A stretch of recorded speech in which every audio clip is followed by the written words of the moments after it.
मोहन भागवत का बार बार ये कहना कि ये हिंदू राष्ट्र है, इससे समझौता नहीं हो सकता, मैं समझता हूं दूसरे धर्मों की तौहीन है। कहते हैं रोड़ों के नाम आक्रांता के नाम पर नहीं होने चाहिए। सवाल ये है कि आप आक्रांता मानते क्यों हैं उनको?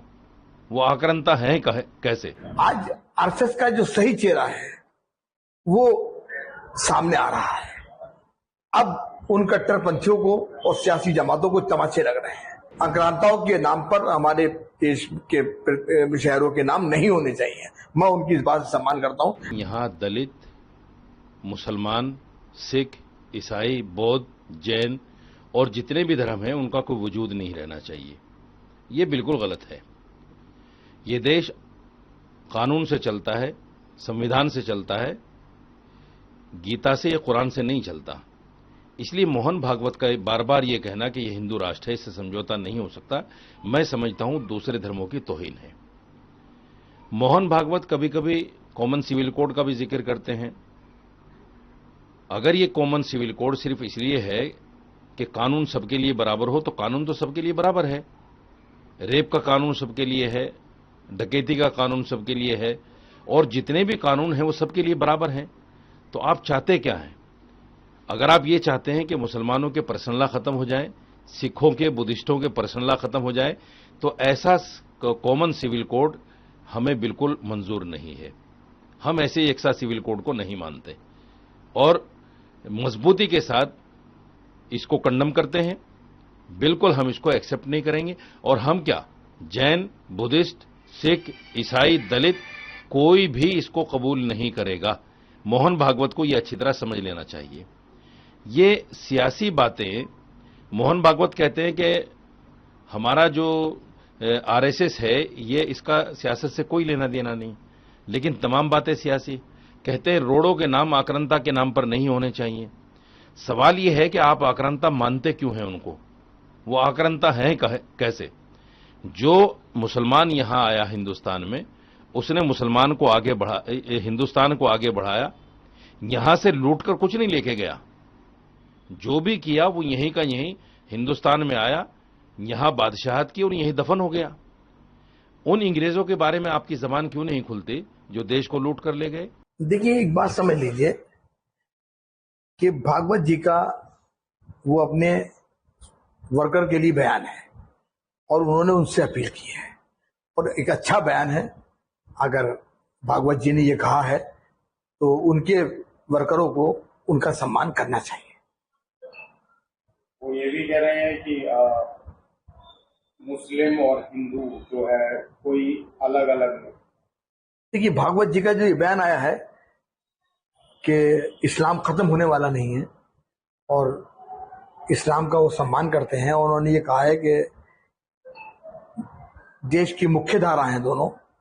आज तक कट्टरपंथियों ने और सियासी पार्टियों ने मुसलमान को आरएसएस कह के डराया है। आज आरएसएस का जो सही चेहरा है वो सामने आ रहा है। अब उन कट्टरपंथियों को और सियासी जमातों को तमाचे लग रहे हैं। दरअसल मैं तो मुसलमानों से ये कहता हूं कि जिससे आज तक तुम्हें डराया गया, एक बार उस धारा से जुड़ो तो सही।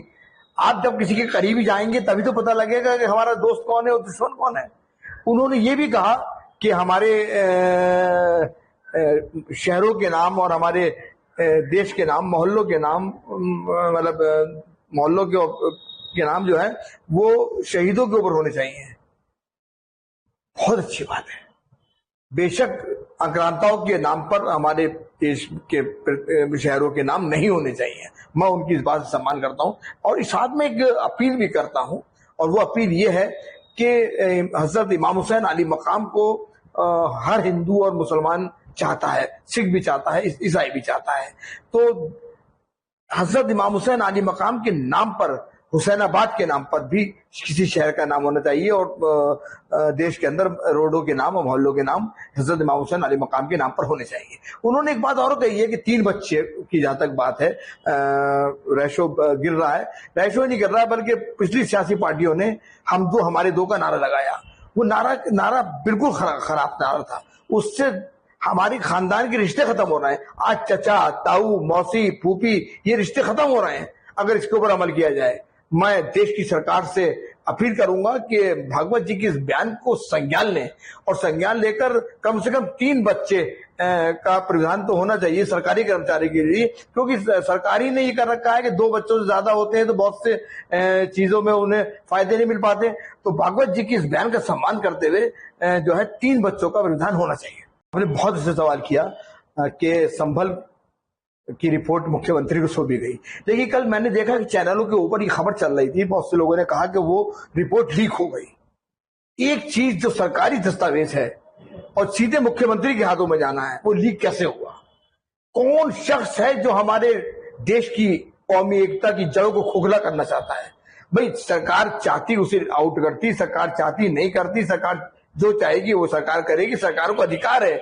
लेकिन ये खबर चलाना कि वो खबर मतलब वो दस्तावेज लीक हो गए, अफसोस होता है, अफसोस होता है। और जहां तक देखिए, अगर हिंदू वहां पर कम हुए हैं तो ये भी हो सकता है, मैं मानता हूं, इस बात को भी मैं मानता हूं कि आदमी अपने कारोबार के लिए अपना शहर छोड़ सकता है। लेकिन अगर किसी दहशत से हो रहे हैं, किसी और वजह से हो रहे हैं, तो सरकार को संज्ञान लेना चाहिए हिंदुओं की सुरक्षा के लिए। हिंदू मुस्लिम देश की एक मुख्य धारा है और यहाँ पर इनकी मोहब्बत की जड़ें बहुत मजबूत हैं और आगे भी रहेंगी। कोई अगर ये चाहे कि इन जड़ों को खोखला कर दे तो जड़ें खोखला नहीं हो सकती हैं। Subscribe to One India and never miss an update. Download the One India app now.